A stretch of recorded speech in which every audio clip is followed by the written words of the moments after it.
भोगावती सहकारी साखर कारखान्याचा गळीत हंगाम शुक्रवार दिनांक 29/11/2024 पासून सुरू होत आहे।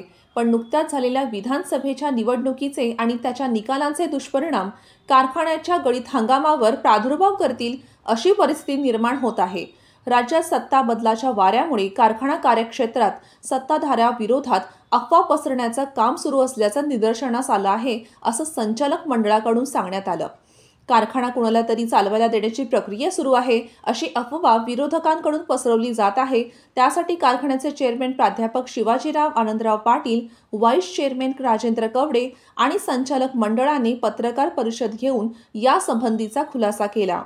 भोगावती साखर कारखाना हा ऊस उत्पादक सभासदांच्या मालकीचा असून कोणत्याही परिस्थितीत तो कोणालाही चालवायला दिला जाणार नाही, असे यावेळी चेअरमन पाटील यांनी स्पष्ट केले। तसेच कारखान्याच्या कर्जमुक्तीसाठी 6 लाख टनाचं गाळप उद्दिष्ट ठेवलेलं आहे आणि कोणत्याही परिस्थितीत ते पूर्ण करणारच, त्यामुळे कोणत्याही अफवेवर विश्वास ठेवून भूलथापांना बळी पडू नये असे आवाहन ही सभासदांना केलं।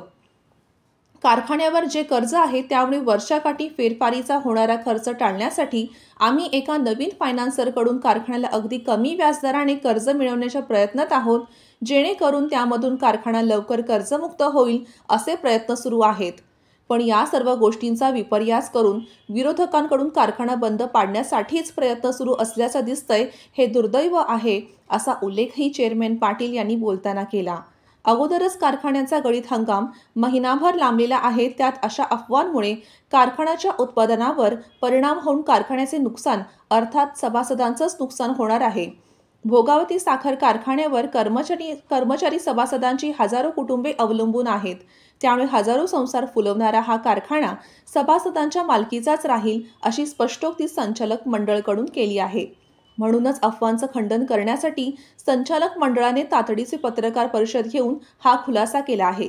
यावेळी कार्यकारी संचालक संजय पाटील यांच्यासह सर्व संचालक उपस्थित होते।